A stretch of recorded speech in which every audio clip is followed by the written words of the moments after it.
It's good to have Temi Ayodeji for the third time.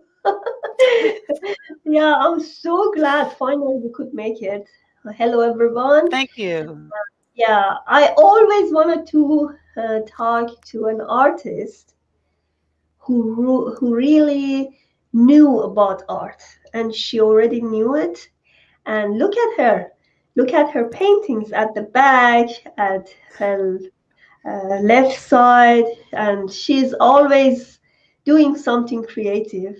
And that's the way she's always tried to be best at her field. And she's international best-selling author, visual mindset coach. And we are talking about the power of art in healing, especially in PTSD and post-trauma. Thank you so much for being here. Finally, we could make it. Yay. Hi, Pente. How are you? I'm very good, very good. Thank you so much for having me. Yes. All right, Temi, tell me about yourself first. How did you end up being an author? First, before authoring, you've done some art, right? Before being an author, you've Mhm, been an artist. mhm. How did you end up Yes. and how did you discover art in yourself? Well, thank you once again for having me here this evening. And to answer your question, art is a talent.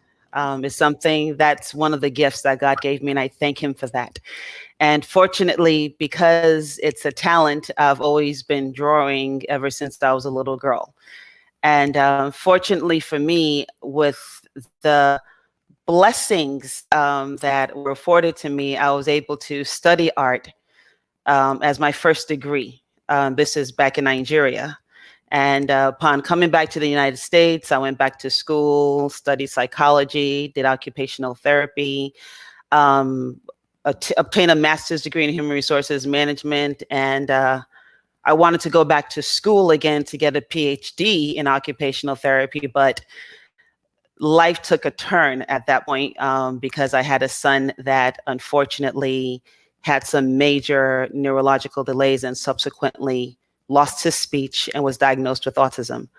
So several years later, after homeschooling him, doing so many things, including incorporating my art to basically help him improve his ability to focus and attend and do a bunch of other things, I decided that, I really want to write a book that I can share my journey, the struggles, the triumphs, everything that we've been through the last 12 years. I really want to be able to share that with a lot of parents out there who have children with special needs, especially with autism, because there's so much that's out there. There's so much I've seen. There are a lot of questions people have asked me, and I just feel that, what?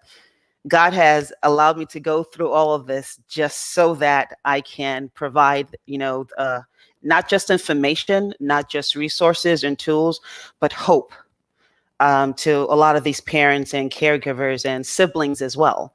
That it's one thing to go through the struggle; it's another thing to keep the hope alive and do everything you can and never give up. So I wrote the book, and it's actually in pre-order status. It's called The Art of Autism.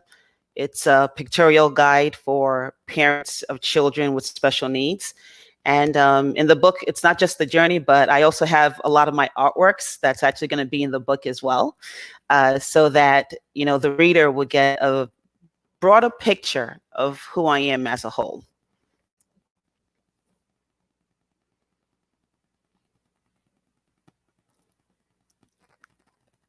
Do you Did hear you me? hear me, Pente? I hear Yes. you. I have your voice perfectly, but your picture is not there all the time. So, I mean, Oh, sorry. yeah, you pause a lot. No, that's fine. Okay. Um, Temi, how did you realize that your art can help autism? Actually, it was by accident. I stumbled upon this about 6 years ago. As a mother who homeschools, and I'm also a therapist, I always do or did a lot of research, trying to find alternative ways to approach teaching my son. One thing about being a homeschool mother is, a lot of parents are homeschooling now because of COVID. And, a lot of parents are struggling with it, or a lot of parents were struggling with it. And it's because they always think that when you teach your child the way you know how to teach, but that's not how you homeschool. You're supposed to teach your child based upon how they learn. And being a therapist, I've always known that. So for me, in order to teach my son, I needed to understand how he learned. He did have certain, limitations and certain difficulties, but being able to adapt and adjust the curriculum or the way to teach certain subjects, I was able to do that. Doing occupational therapy, you have to know how to do that. So about 6 years ago, I was researching how to improve concentration. And there are all sorts of, information out there about improving concentration. And one of the things that popped up, and this is so funny because I've tried to do this again and it does not pop up. So I know that was divine intervention. An article popped up through Google about this doctor who studied Jackson Pollock. And the doctor basically said that in his research that he noticed that people, when they would observe Jackson Pollock's certain paintings that Jackson Pollock had done, when they observed it, that their stress levels declined by up to 60% within the first minute. Now, that is phenomenal right there. If you can look at a painting and your stress level goes down, drops by 60% in the first minute, that's better than a lot of pills, that people take. So I did some more research about this doctor. I did more research about his research and basically found out that he had said that there's certain images in Jackson Pollock's paintings that actually improved concentration. So I did more research to find out what are these images. And in the process, I found out about these images and I ended up actually painting these images in my abstracts. Now, I just painted them, hung them around, where I homeschool my son, hung them in the home. A lot of people saw them. They loved my paintings, but I never really thought that it would help improve my son's concentration. I just painted them because, one, it helped me as far as having an outlet to, reduce my stress. The house looked beautiful, but slowly but surely, my son's concentration started to improve. Now, my son used to be the kind that if he was sitting near the window and a bird will fly, you normally see the shadow and it will distract his attention. And he's going to look outside for a couple of minutes looking for the bird. And I'm like, Matthew, go focus on your work. He'll focus. Any little shadow, he will look up again. But now we can have the TV on. We can have music on. He's focusing on his work. It's not distracting anymore. And I can attribute that to the artwork. I thank God because every day I'm always praying for improvement. So I attribute the improvement in his concentration to prayer, having faith, but also to the artwork, because that's the one physical thing that has changed where we do our homeschooling, and he's just doing extremely well. And I'm really excited about that. Yes, that's interesting that, you had all the skills you need to raise awesome kid, because you've been artist, you've been even therapist, you had occupational therapist, right? So how Yes. do you find occupational therapy helping you in helping your kid? Occupational therapy? I'm going to sound a little bit biased if I say this. I always say occupational therapy is the best therapy. Um, well, you see, with occupational therapy, what we do basically is to help our clients, be it adults, children, anyone, basically regain their functional independence. A lot of times when people think about occupational therapy, they just think strictly about rehab. Someone who's had an accident and either they've fallen and they broke their shoulder and they need exercises to get their shoulder muscles stronger, regain muscle strength. I'm using therapy terms right now just to get themselves stronger so that they can cook again, walk again, dress themselves, bathe themselves. Those are the things that a lot of people think about when it comes to occupational therapy. But it goes beyond that. So having the experience of being an occupational therapist, one of the things that is unique to my profession is called task segmentation. I believe we're the only profession that does that. I strongly believe that because we were actually taught that in school. And what that basically means is you're able to take an activity, anything, and you're able to break it down into the smallest steps. So, for example, you're right there in your office and you want to stand up. You just stand up. You don't even think about it. You just stand right up, right? But if, God forbid, I'm going to use somebody else right now. So let's say somebody else was sitting down in your seat. I'm not going to say you. And let's say they have an injury. It could be in their back, for example. It's not going to be that easy for that person to stand up because of pain. Now, we can work on the pain, but what if they have like weaknesses in their legs or maybe even in their arms? So we have to think about what are the different things you have to do before, as you're trying to get up. You have to put your feet on the floor. You have to make sure you're scooted a little bit forward. Your bottom is not towards the back of the chair. You have to lean forward. You have to push down. Those little things that we don't think about. But as a therapist, we have to think about every little detail. So when it came to, working with my son, for instance, like in terms of teaching him, I had to think about the smallest detail. So for instance, a very good example is this: multiplication. In schools, normally they teach kids 1 times 1 is 1, 1 times 2 is 2, 1 times 3 is 3, and on and on and on. Then they teach them their 2 times. Now, it's easy for a lot of kids to learn their multiplication that way. But for my son, it was a little bit difficult. So what I did was I thought, what's another way to teach multiplication to have fun? I knew he could do this with his fingers, and like, hello, we have fun, you wave. And I just said, 2, 4, 6, 8, 10, 12, 14, 16, 18, 20. You make it fun. It's still the same as 2 times 1 equals 2, 2 times 2 equals 4, 2 times 3 equals 6. But rather than approach it from the normal way of approaching it, which they teach in schools, I turned it around. I went from the back door and made it fun using my fingers and also music.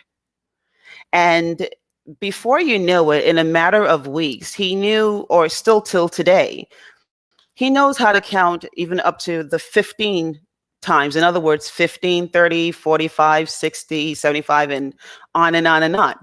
So, and he uses his fingers. So for me, it's okay to use your fingers. You know how to do it. And I'm proud about that. And he's also proud about it. Sometimes we can be in the car or at the store and I act like I'm stupid. I'm like, wait a minute, 15 times 5. What's 15 times 5? I know the answer. And he'll go 15, 30, 45, 60, 75. 75, good job. And, we continue. So in that way, it's having the know-how, with occupational therapy to know how to approach things in a different way that has helped me approach teaching him in a different way, and then testing him in different ways so that I'll see that he's remembered the information, but also he feels accomplished, that, okay, I am smart. I do know this. I can do this.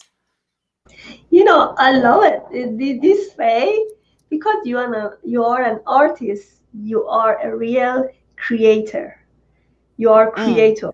So that's why, because of your creativity, you could actually show something new to your boy, and yeah. your son could learn it with fun. And he didn't think that this is a subject that he has to learn, right? this Mhm. this was Yes. fun. Yes. Yeah, that's the point. Yeah. Mhm. So let's have few second break and we come back again. Okay. Please subscribe to Panta Calhoun Transition channel and order my book Rules of Change for the Better. Tune up your mood and transform your life to reach your biggest dreams.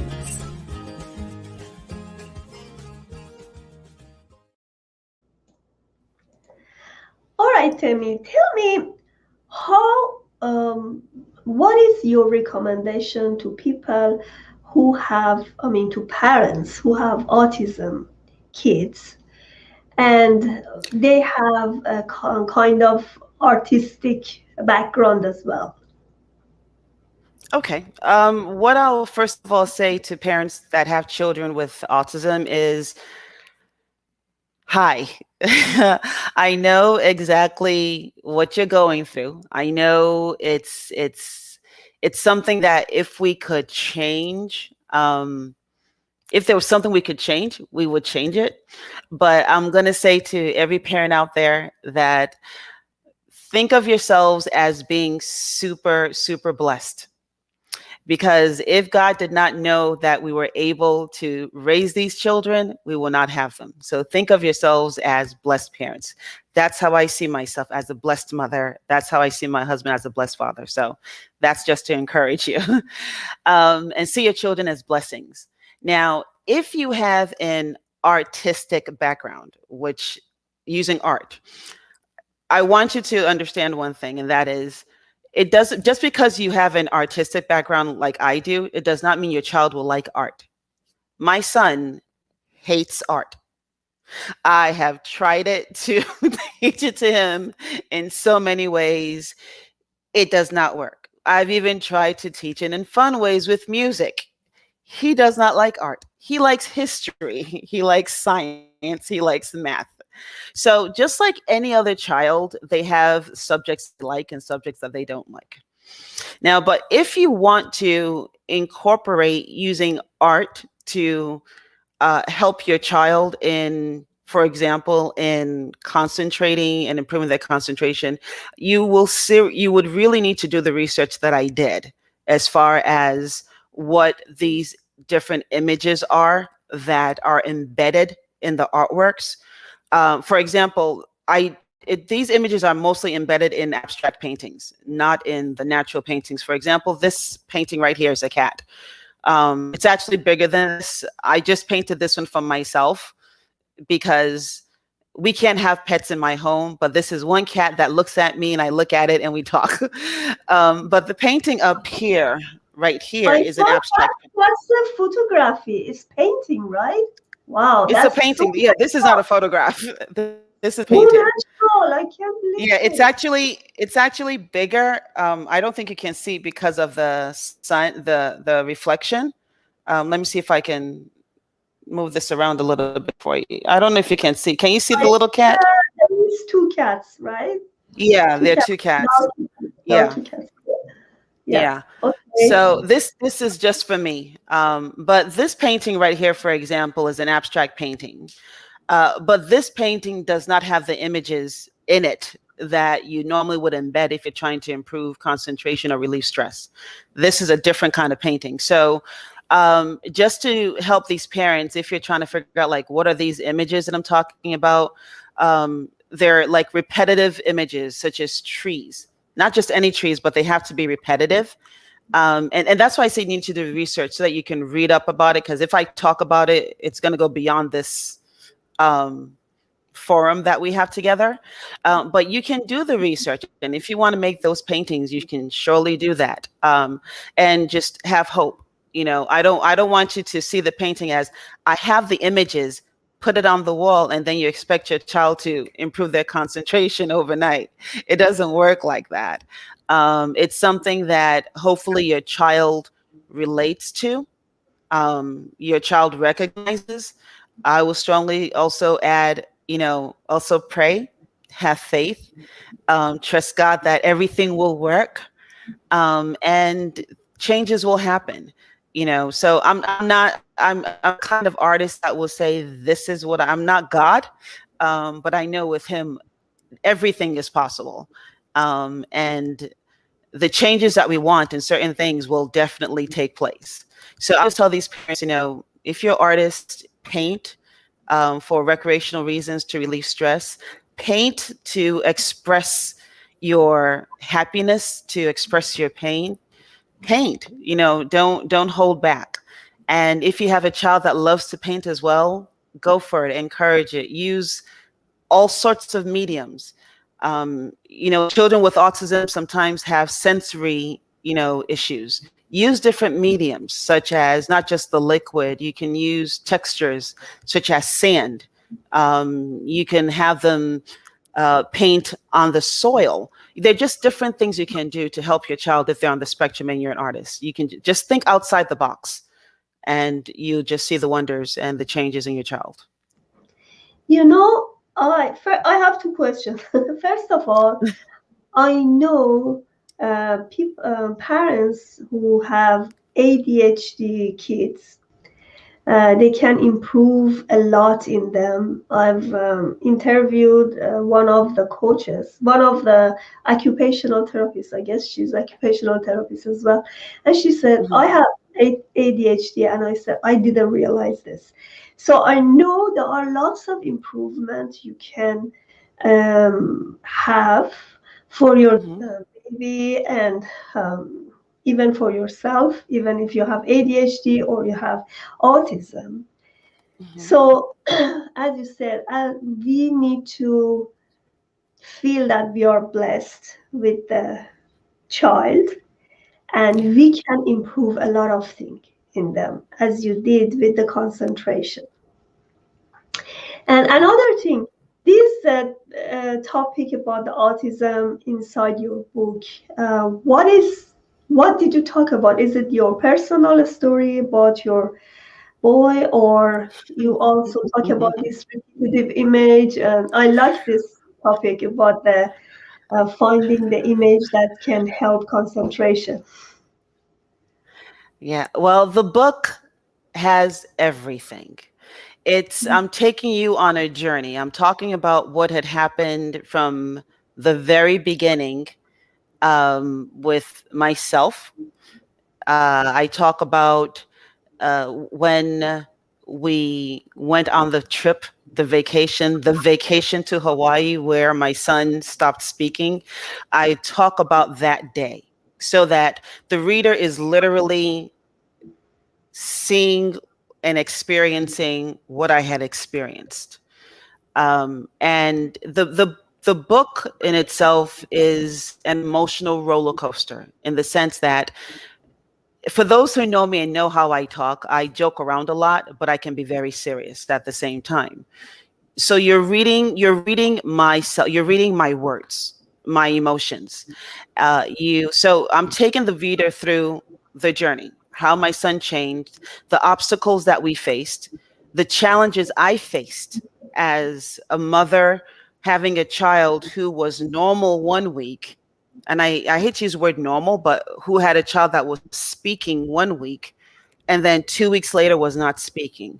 I talk about the support that I did not receive from the people that I was expecting it from the most. I talk about the anger that I felt.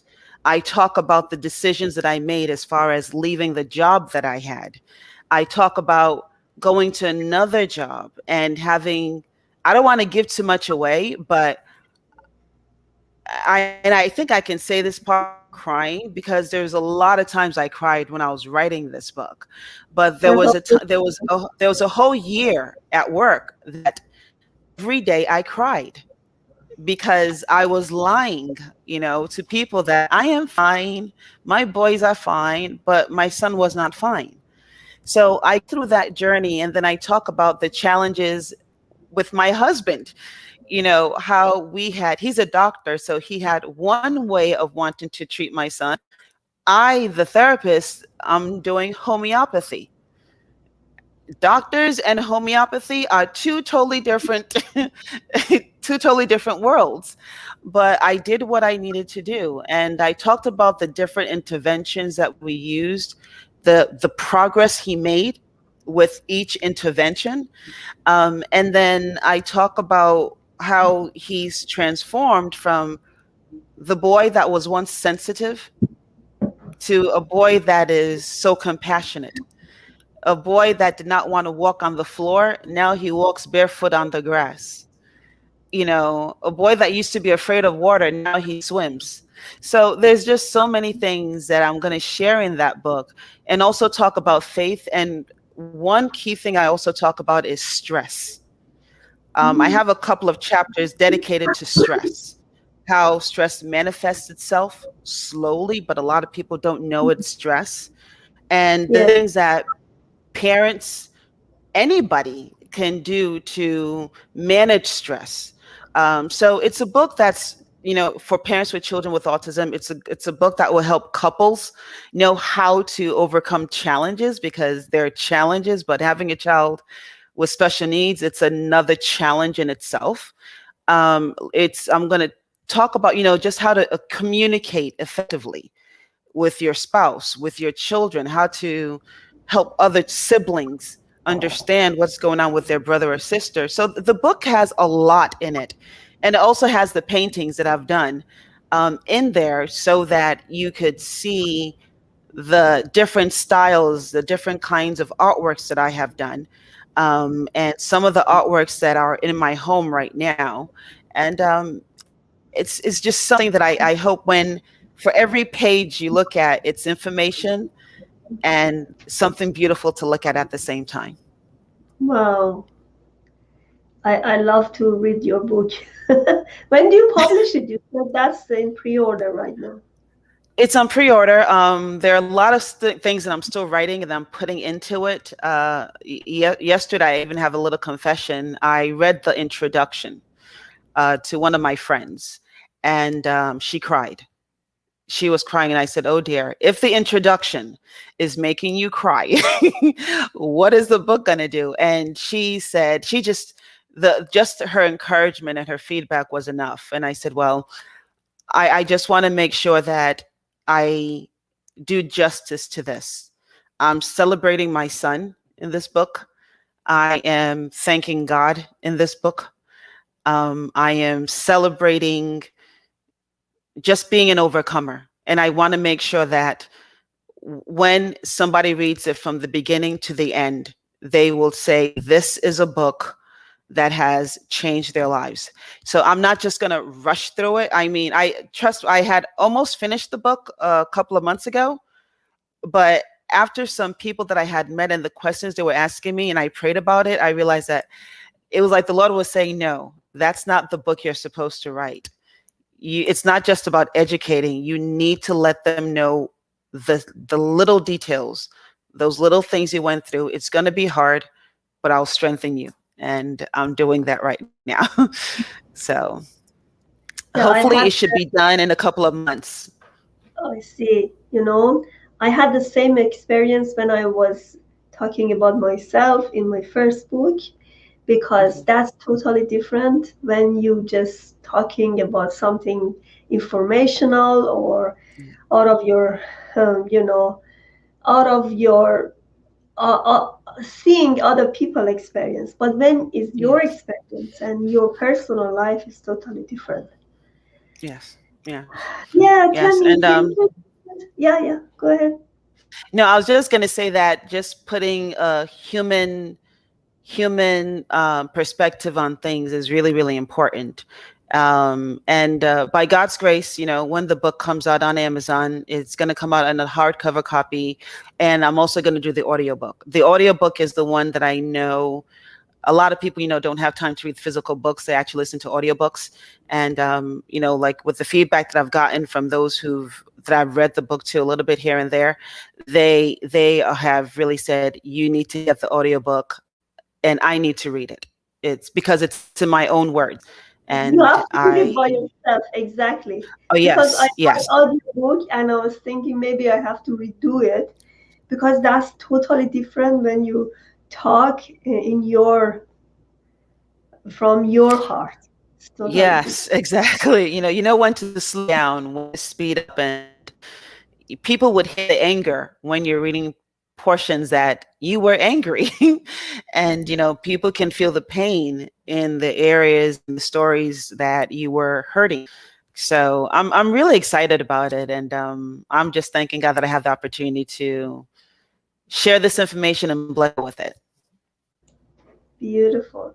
So I just go through your Facebook, Instagram, and your website. What do you have there? In terms of information or artworks, you said, what do I have on there?